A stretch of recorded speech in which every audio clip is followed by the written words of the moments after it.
할렐루야. 우리 좌우 앞뒤 성도님들과 한번 인사하겠습니다. 메리 크리스마스. 복된 성탄절입니다. 잘 오셨습니다. 어제 저녁 크리스마스 이브에 이 자리에서 예배가 있었습니다. 그 예배를 드릴 때에 할렐루야에 대한 의미를 우리 함께 생각해 보며 은혜를 나누었습니다. 할렐루야의 동사는 히브리어로 할랄이라고 하는 단어로 쓰여지는데, 여기 이 할랄은 크게 네 가지 의미가 있다고 했습니다. 첫 번째는 빛내다, 두 번째는 자랑하다, 세 번째는 찬양하다, 세 번째는 미치다 라고 하는 뜻이라고 했습니다. 여기 미친다라고 하는 의미는 그 대상이 되는 존재에게 구속을 받는다, 지배를 받는다 라고 하는 뜻이에요. 제가 거의 매주 설교를 할 때마다 시작할 때 할렐루야를 외치고 제가 설교를 시작합니다. 할렐루야 하면 여러분들이 늘 아멘 이렇게 응답을 하시는데, 오늘만큼은 제가 할렐루야를 외치는 것이 아니라 여러분들이 할렐루야를 외치면서 설교를 시작하면 좋겠습니다. 할렐루야에서 할랄은 첫 번째 빛내다, 하나님을 빛내시는 삶. 두 번째 자랑하다, 하나님께 내 가진 것이 아니라 하나님을 자랑하는 삶. 세 번째 하나님을 높여 찬양하는 삶. 그리고 하나님께 속한 자로 살겠다고 하는 다짐으로 할렐루야 하면 아멘. 아멘은 무슨 뜻일까요? 내가 진실로 그렇게 되기를 원합니다 라고 하는 성도의 응답입니다. 여러분들이 이번에는 할렐루야를 한번 외쳐주십시오. 아멘. 할렐루야.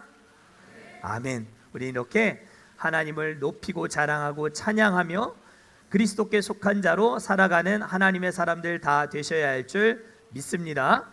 제가 예수님이 태어나셨습니다 하면 여러분들이 가슴에 손을 얹으면서 나를 위해 오셨습니다 이렇게 하시는 겁니다. 예수님이 태어나셨습니다. 한 번만 더 하겠습니다. 예수님이 태어나셨습니다. 나를 위해 오셨습니다. 박수로 영광 올려드리겠습니다.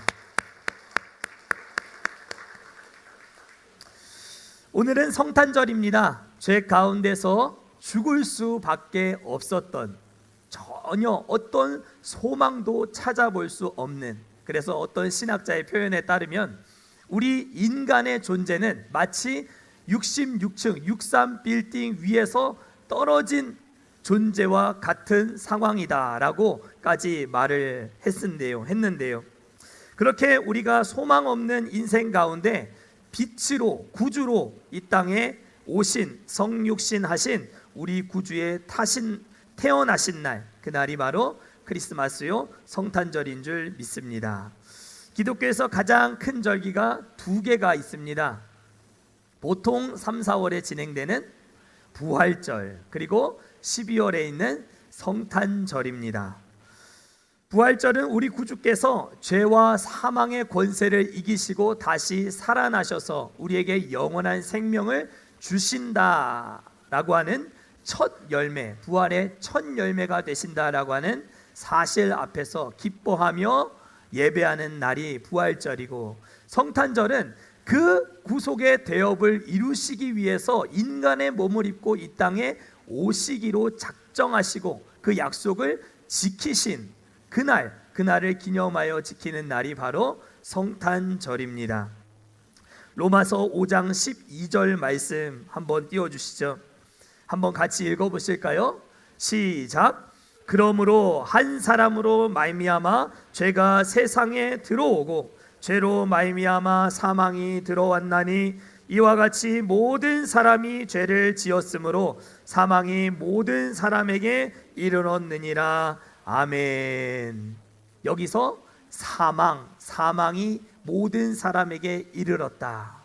한 사람으로 말미암아 죄가 세상에 들어왔고 사망이 이 세상 가운데 들어왔나니 이와 같이 모든 사람이 죄를 범하였으므로 모든 사람에게 사망이 이르게 되었다라고 하는 이 로마서 5장 12절의 말씀은 우리 자연인의 상태가 어떠한지를 잘 보여주는 말씀입니다. TV 프로그램 중에 여러분들 좋아하시는, 특별히 중년 남성들이 좋아하시는 나는 자연인이다, 그래서 자연으로 나가고 싶어 하시는 중년 남성들, 탈출하고 싶어 하는, 저도 가끔 그런 감정을 느낄 때가 있지만 그런 프로그램을 참 많이 보고 즐겨 하는데요, 신학적으로도 자연인이라고 하는 말을 씁니다. 자연인이라고 했을 때는 우리가 죄 가운데 아무 소망 없이 그대로 죽어 지옥의 영벌 가운데 들어갈 수밖에 없는 상태를 가리킬 때 신학적으로 자연인이라고 합니다. 그런 자연인이었던 우리에게 영원한 생명을 주시기 위해서 하늘 보좌를 버리시고 이 땅 가운데 오신 예수 그리스도, 그분을 기뻐하며 즐거워하며 찬송과 영광으로 하나님을 예배하는 날, 그날이 바로 성탄절인 줄 믿습니다. 저는 방금 읽은 본문의 말씀, 누가복음 1장 26절에서 33절까지 말씀을 중심으로 해서 2025년 성탄절 예배 설교로 주제로 제목을 그 나라가 무궁하리라 라는 제목으로 하나님 말씀 증거하도록 하겠습니다. 이 세상에 존재하는 나라는 크게 세 가지 특징이 있다 합니다. 첫 번째 특징은 나라의 경계를 구분하는 국경선이 있다라고 하는 것입니다. 그 국경선이 애매모호해서 지금 어떻습니까? 태국과 캄보디아가 엄청 전쟁을 하고 있죠. 미국과 캐나다도 마찬가지였죠. 이 국경선이 어디로 그어졌는가, 누구의 시각에서 어디로 방향이 그어졌는가에 따라서 치고받고 싸우는 전쟁이 참 오래도록 있었다라고 하는 것을 우리는 알 수 있습니다. 국경선은 철조망이든지 나무로 심었든지 아니면 땅에 금을 그어서 표시를 했든지 국경의 안쪽과 바깥쪽에 명백한 차이를 만들어내는 중요한 선입니다. 저는 2003년도 경기도 문산에서 서쪽 최전방이죠, 경계 근무를 비무장지대 안에서 섰습니다. 이따금씩 한 번씩 군사 분계선까지 들어가서 지뢰 탐지와 수색 정찰 임무를 수행하기도 했는데요. 그때까지만 해도 만약에 우리 남북의 경계, 여러분들도 어떻게 생각하고 계시는지 모르겠지만 남한과 북한의 경계가 어떻게 그어져 있을 것 같다고 생각하십니까? 저는 막연하게 뭔가 철조망으로 이렇게 중간에 잘 구분이 되어 있지 않을까라는 생각을 하고 그곳에 들어갔었습니다. 그런데 철조망으로 구분되어 있을 줄 알았던 남북의 국경선은 실제로는 군데군데 세워져 있는 푯말로 구분되어 있음을 확인하게 되었습니다. 저는 그 군사 분계선이라고 하는 1번부터 몇 번까지 되어 있는 이 번호로 되어 있는 군사 분계선 푯말 앞에서 사진을 찍은 적도 있었고, 그 군사 분계선 바로 뒤편은 북한 땅이 되기 때문에 이렇게 해가지고 북한 땅을 한번 밟아보기도 했던 기억이 있습니다. 국경선이라고 하는 것은 이 나라 국민과 저 나라 국민을 구분하는 중요한 선입니다. 두 번째 특징은 한 나라의 국민이 된다라고 하는 것은 대통령이든 왕이든 수상이든 어떤 국가 원수의 통치권 아래 머물면서 같은 법을 지키며 살아가는 존재가 된다라고 하는 뜻입니다. 우리나라를 비롯한 대부분의 나라들에서는 자동차를 운전할 때 오른쪽 도로를 따라서 주행을 합니다. 그러나 영국, 일본, 호주, 뉴질랜드에서는 등 여러 나라들에서는 왼쪽 도로를 따라서 주행을 합니다. 이것이 그 나라의 도로교통법이기 때문이죠. 그 나라의 국민은 그 도로의 방향을 인지하고 운전을 잘 해야 합니다. 오른쪽 방향으로만 운전하던 사람이 왼쪽 도로로 주행을 해야 될 상황을 맞이하게 되면 상당히 당혹스러움을 금할 수 없다라고 합니다. 총기 소지가 허락되는 나라가 있고 그렇지 않은 나라도 있습니다. 이처럼 한 나라의 국민이 국가를 다스리는 통치자의 판단과 정부의 약속, 또 그 나라가 정해놓은 법 속에서 살아가는 것, 이것이 바로 국가가 갖는 특징입니다. 마지막 세 번째 특징은 한 나라의 국민은 그 국가와 운명을 같이 하고 국가적인 일에 함께 공감하며 연대한다는 것입니다. 대표적인 예로 2002년 한일 월드컵 때를 우리가 생각해 볼 수 있겠죠. 여러분들 그때 다들 어디 계셨습니까? 저는 군 복무를 앞둔 1년 전이었기 때문에 친구들과 함께 이 월드컵을 보면서 얼마나 즐겁고 재미난 시간을 보냈는지 모릅니다. 자동차 위에 올라가는 것은 뭐 당연한 일이고, 얼싸안고 울고 내가 헤딩한 것도 아닌데 꼭 내가 는 것 마냥, 내가 안정환이 된 것 마냥 이렇게 정말 모두가 다 기뻐했던 2002년 한일 월드컵 때를 우리가 생각하게 됩니다. 우리는 그라운드를 한 번도 밟아본 적이 없었지만 그럼에도 불구하고 22cm 밖에 되지 않은 작은 축공 하나로 모두가 하나가 되었습니다. 당시 대한민국이 이룬 4강 신화는 히딩크 감독이나 대표 선수들이 이루어낸 업적이기도 하지만 온 국민, 5천만 국민들의 염원이 만들어낸 결과였다고 생각합니다. 그만큼 한 나라 국가의 국민이 된다는 것, 그것은 바로 이렇게 국가의 전부와 함께 운명을 같이 하며 국가적인 일에 공감하며 연대하겠다라고 하는 것을 의미합니다. 오늘 본문은 우리가 대한민국이라고 하는 땅 위에 두 발 딛고 사는 국민으로서 살아갈, 대한민국 국적을 가진 사람으로 살아갈 뿐만 아니라 또 어떤 나라에 속하여 어떤 통치자의 다스림을 받고 살아가는지에 대해서 말씀해 주고 있는 성경에서 매우 중요한 구절 가운데 하나입니다. 하나님은 천사를 이 땅 가운데 보내셨습니다. 그 천사의 이름은 가브리엘이었습니다. 가브리엘 천사는 당시 제사장이었던 사가랴의 가정에 방문하여 엘리사벳에게 오랫동안 아이를 갖지 못하는 여인에게 잉태하게 될 것이라 라고 이야기하고 난 이후에 갈릴리 나사렛 동네에 사는 마리아에게로 방문하였습니다. 그리고 천사는 마리아에게 은혜를 받은 자여 평안할지어다, 주께서 너와 함께 하시도다 라고 인사를 하고는 엄청난 소식, 감당할 수 없는 엄청난 소식을 이 마리아에게 전해 주었습니다. 그 내용이 바로 오늘 우리가 읽은 본문 30절에서 31절 말씀입니다. 우리 같이 한번 읽어보도록 하겠습니다. 시작. 천사가 이르되 마리아여 무서워하지 말라.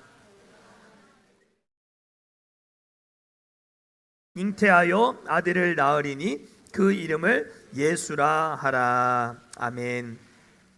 가브리엘 천사가 마리아에게 전해준 소식은 유한한 인간인 사람 처녀가, 그것도 남자를 통하지 않고서 영원하신 하나님의 아들을 잉태하여 낳게 될 것이다 라고 하는 정말 감당할 수 없는, 믿을 수 없는 소식이었습니다. 개미의 세계에서는 개미들은 물고기의 세계를 이해할 수가 없습니다. 물고기의 세계에 살고 있는 물고기들은 동물의 세계를 이해할 수가 없겠죠. 동물의 세계에 속한 동물들은 우리 만물의 영장인 사람의 세계, 인간의 세계를 이해할 수 없습니다. 마찬가지로 우리 사람된 우리 모두는 하나님의 세계를 다 이해하여 납득할 수 없습니다. 그런데 천사가 전해준 이 소식은 하나님이 여인의 자궁 속으로 들어오시겠다라고 하는 정말 가히 놀랍고 충격적인 소식이었습니다. 사람이 하나님의 영역을 이해할 수 없는데 하나님이 한 미천한 여인의 자궁 속으로 들어오셔서 잉태되어 출생하시겠다라고 하는 소식을 듣게 되었다면 이 얼마나 놀랍고 충격적인 일이었겠습니까? 그러면서 이 천사는 마리아에게 그에 대해서, 그 하나님에 대해서 보충 설명을 하며 다음과 같이 이어서 이야기합니다. 32절 말씀입니다. 같이 읽겠습니다. 시작. 그가 큰 자가 되고 지극히 높으신 이의 아들이라 일컬어질 것이요 주 하나님께서 그 조상 다윗의 왕위를 그에게 주시리니. 아멘. 마리아가 잉태하여 낳게 될, 출산하게 될 그 존재는 지극히 높으신 이의 아들이라 일컬어지는 큰 자라고 이야기하고 있습니다. 그에 반해서 마리아는 어떤 여인입니까? 마리아는 갈릴리 빈민촌, 이름도 한번 들어본 적 없는 나사렛에서 무슨 선한 것이 날 수 있겠느냐라고 말하였던 그 나사렛이라고 하는 작은 동네에서 자라고 성장했던 마리아라고 하는 아주 작고 비천한 여인이었습니다. 하나님은 유대 땅에 종교 지도자들 자녀들 가운데 딸들도 많이 있었을 것이고 로마 제국의 수도인 로마에 그 휘황찬란한 영광을 누리고 있는 많은 원로원 속한 회원들의 규수들, 결혼 정년기에 속한 많은 여인들이 있었을 것임에도 분명히 하나님이 다 알고 계셨음에도 불구하고 갈릴리 나사렛이라고 하는 이름도 모를 동네에 자란 한 여인, 그 여인의 자궁을 택하셔서 그 안에서 자라고 성장하여 출생하시겠다라고 말씀하셨습니다. 우리는 왜 마리아였는가? 왜 하나님은 이렇게 비천한 여인인 마리아를 택하셨는가? 그 이유를 정확하게 다 알 수는 없습니다. 왜 하나님을 출생하는 여인으로 마리아를 택하셨는가? 그 이유를 다 알 수 없지만 오늘 우리가 읽은 본문 27절에 보면 그녀를 택하신 실마리가 기록되어 있는 것을 볼 수 있습니다. 성경은 그 마리아의 상태를 두고 벌진, 즉 처녀라고 하는 단어로 설명하고 있습니다. 이것은 단순히 남자를 알지 못했던 여인이다 라고 하는 의미를 뛰어넘어서 마음과 생각이 또 몸이 모두 주합해서 정결하고 깨끗한 여인이었다라고 하는 것을 밝혀주는 단어입니다. 마리아는 이처럼 작은 여인이었지만 큰 자를 잉태하는 그런 선택을 받게 되었습니다. 우리는 이 사실을 통해서 한 가지 성경의 중요한 교훈을 발견하게 됩니다. 그것은 바로 하나님이 쓰시는 사람의 전형적인 특징을 보게 되는 것이죠. 하나님은 언제나 이 땅 가운데 수많은 사람들 많이 있지만 그럼에도 불구하고 그 많은 사람들 중에 깨끗하고 정결하고 순전한 자세로 자신의 삶을 일궈온 준비된 사람들을 쓰신다라고 하는 사실을 우리는 오늘 마리아의 선택을 받는 과정을 통해 보게 되는 것입니다. 우리 성경 디모데후서 2장 20절에서 21절까지 말씀도 같이 읽어보겠습니다. 시작. 큰 집에는 금 그릇과 은 그릇뿐 아니라 나무 그릇과 질 그릇도 있어 귀하게 쓰는 것도 있고 천하게 쓰는 것도 있나니 그러므로 누구든지 이런 것에서 자기를 깨끗하게 하면 귀히 쓰는 그릇이 되어 거룩하고 주인의 쓰심에 합당하며 모든 선한 일에 준비함이 되리라. 아멘. 사랑하는 성도 여러분, 성탄의 기쁨을 나누실 수 있는 하나님 손에 붙들린 깨끗하고 정결하고 순전한 그릇들 되시는 저와 우리 모두 될 수 있기를 주의 이름으로 간절히 축원합니다. 하나님의 선택은 그릇의 재질에 좌우되지 않습니다. 그 그릇의 소재가 금으로 된 그릇이냐 은으로 된 그릇이냐 나무냐 흙이냐 이런 것들은 하나님의 선택에 있어서 크게 중요하게 고려되는 부분이 아님을 우리가 알게 됩니다. 세상은 언제나 우리로 하여금 금이 최고다, 은이 최고다, 금그릇 돼야 된다, 은그릇 돼야 된다, 이렇게 우리에게 종용하지만 하나님께 쓰임받지 못하고 썩어지도록 보관만 되는 그릇으로 전락한다면 그것만큼 안타까운 일이 없을 것입니다. 사랑하는 성도 여러분, 금그릇도 좋고 은그릇도 좋지만 하나님이 보시기에 가장 쓰기에 합당하고 좋은 거룩하고 정결하고 순전한 그릇들 다 되실 수 있기를 축복합니다. 여러분들 집에도 이사를 갈 때쯤 되면 나타나는 그릇들 있지 않습니까? 저도 통영으로 이사를 올 때에 얼마나 많은 집기들, 집안의 가구들, 또 도구들을 버렸는지 모릅니다.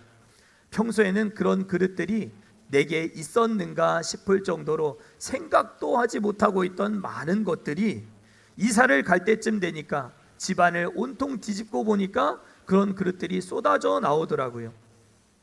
하나님 앞에서 그런 천이 쓰여지는 그릇, 그렇게 살다가 버려지는 그런 그릇 되지 마시고, 소재가 금이라 해도 아무 의미 없이 보관만 되는 그런 그릇 되지 마시고, 주인이 쓰시기에 가장 합당하고 좋은 그릇들 되어지는 저와 우리 모두 될 수 있기를 축복합니다.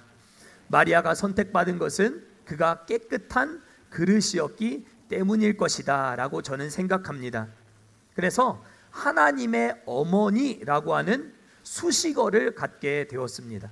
하나님의 어머니, 헬라어로 테오토코스라고 하는 정말 유명한 수식어를 이 마리아가 갖게 되면서 카톨릭은 이 마리아를 성인의 반열에 끌어올려 그로 숭배를 하게 만드는 교리를 만들었습니다. 선을 밟고 넘어간 것이죠. 마리아가 하나님의 선택을 받고 그의 응답, 믿음의 응답을 보여가는 이런 과정들은 우리 신앙인에게 있어서 굉장히 중요한 부분이고 믿고 따라가고 존중해야 할 부분인 것은 분명합니다. 그러나 마리아가 잘나서 하나님의 어머니가 된 것이 아닙니다. 이 테오토코스라고 하는 것은 카톨릭에서 만들어낸 잘못된 용어입니다.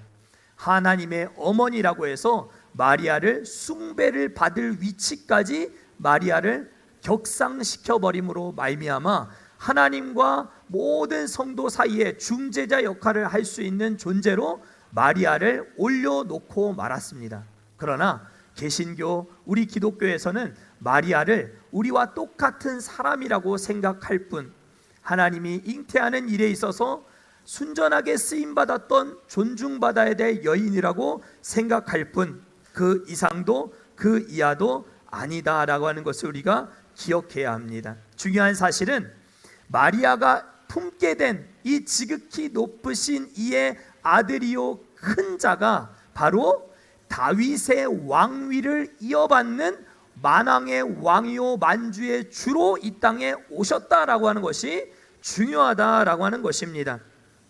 그런 의미에서 구약성경 사무엘하 7장 말씀은 우리에게 이 마리아 본문을 이해하는 데 있어서 매우 중요한 구절입니다.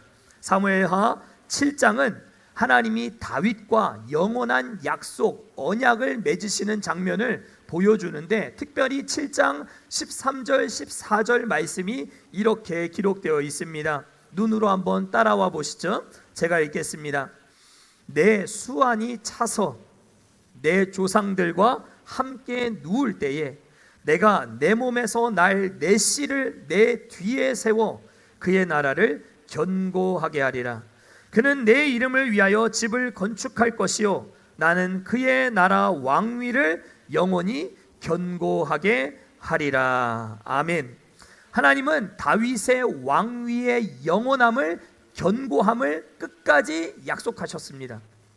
다윗이 하나님 앞에서 정말 하나님을 사랑하고 전심으로 하나님 앞에 나아가고 하나님의 마음에 합한 자로 살기 위하여 애를 썼던 그의 중심을 보시고 하나님은 다윗과 약속하셨습니다. 너 뒤에 날 자를, 내 뒤에 날 씨를 통해서 너의 나라를 영원히 영구히 견고하게 해주시겠다. 하나님은 약속하셨습니다. 이 다윗의 후손으로 지금 누가 오셨다는 것입니까? 오늘 본문 33절에 이 사무엘하 7장 13절부터 14절의 구약 성경의 1000년 전의 약속이 1000년 후에 예수 그리스도를 통해서 이루어지고 성취되었음을 우리가 보게 되는 것입니다. 33절 말씀입니다.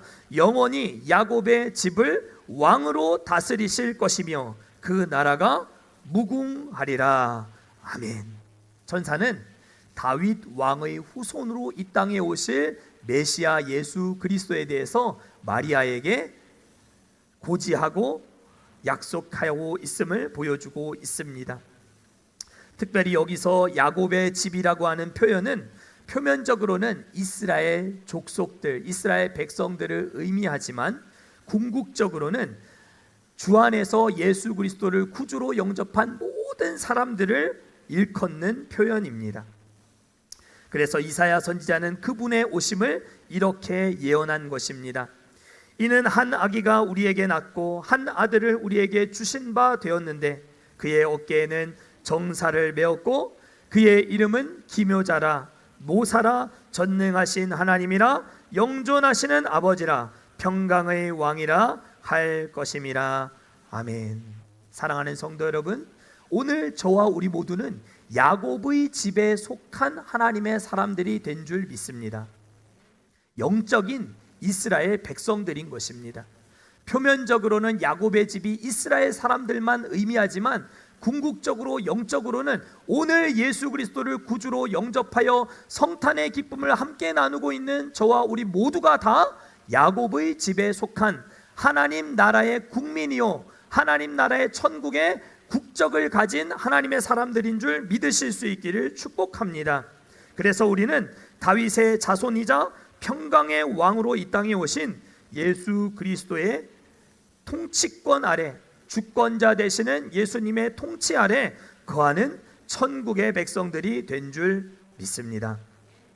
세상의 왕들이 절대 권력을 가지고 아무리 광활한 영토를 다스리고 막강한 군사력을 자랑한다 할지라도 그들이 하나님과 여러분들 사이에 놓여있는 이 죄의 어마어마한 담을 그들의 가진 권력으로 허물어낼 능력이 없습니다. 그것은 평강의 왕으로 이 땅에 오신 예수 그리스도만 하실 수 있는 일입니다. 국가와 국가 간에 국경선들이 있지만 이 국경선 하나님의 은혜 안에서 영적인 이스라엘이 된 우리 모두에게는 인종과 빈부 격차와 모든 조건들을 다 초월하여 예수 그리스도를 믿는 믿음으로 하나가 되게 하시는 하나님의 놀라운 은혜가 이 가운데 있음을 여러분들을 믿으실 수 있기를 축복합니다. 그래서 인간과 인간 사이에 놓여있는 이 불신의 늪도 오직 우리 구주 예수 그리스도만 메워 주실 수 있는 것입니다. 그가 다스리는 나라는 무궁한 나라입니다. 끝이 보이지 않는 영원한 나라입니다. 여러분들은 오늘 대한민국이라고 하는 국적을 가지고 살아가고 계시겠지만 동시에 여러분들은 이중 국적을 취득한 하나님의 사람들임을 믿으실 수 있기를 축복합니다. 여러분들은 대한민국이라고 하는 국적을 가진과 동시에 하나님 나라 천국이라고 하는 국적을 동시에 취득하여 영원한 나라에 속한 영원한 하나님의 통치를 받는 주의 거룩한 백성들이 된 줄 믿습니다. 우리나라 대한민국은 조선이라고 하는 국호를 가진 시대도 있었고 고구려, 백제, 신라, 고려라고 하는 나라의 국호를 가지고 나라가 유지되던 시절도 있었습니다. 1000년이 채 미치지 못했던 신라가 나라를 다스린 적도 있었습니다. 그러나 그 역시도 1000년을 넘기지 못했습니다. 우리는 지금 대부분 대한민국이라고 하는 국적을 가진 대한민국의 국민들입니다. 그래서 우리는 그 두 발을 딛고 살아가는 동안 이 땅에서 이 나라의 통치권자 아래서 그 주어진 역할들을 잘 수행하며 하나님의 일을 감당해 나가는 정말 성실한 국민이 되어야 합니다. 동시에 우리는 예수 그리스도의 통치권 아래 거하는 영원한 하나님 나라에 소속된 국민들임을 여러분들 잊지 않으실 수 있기를 축복합니다. 오늘 성탄을 맞이하여 성탄의 기쁨을 다양한 방식으로 표현할 수 있겠지만 제가 오늘 여러분들과 함께 나누어 보기를 원했던 구체적인 기쁨은 영원한 나라의 주권을 우리 모두가 가진 자로서의 기쁨을 우리가 함께 누렸으면 좋겠다 하는 마음에서 오늘 본문의 말씀을 여러분들과 함께 나누게 되었습니다.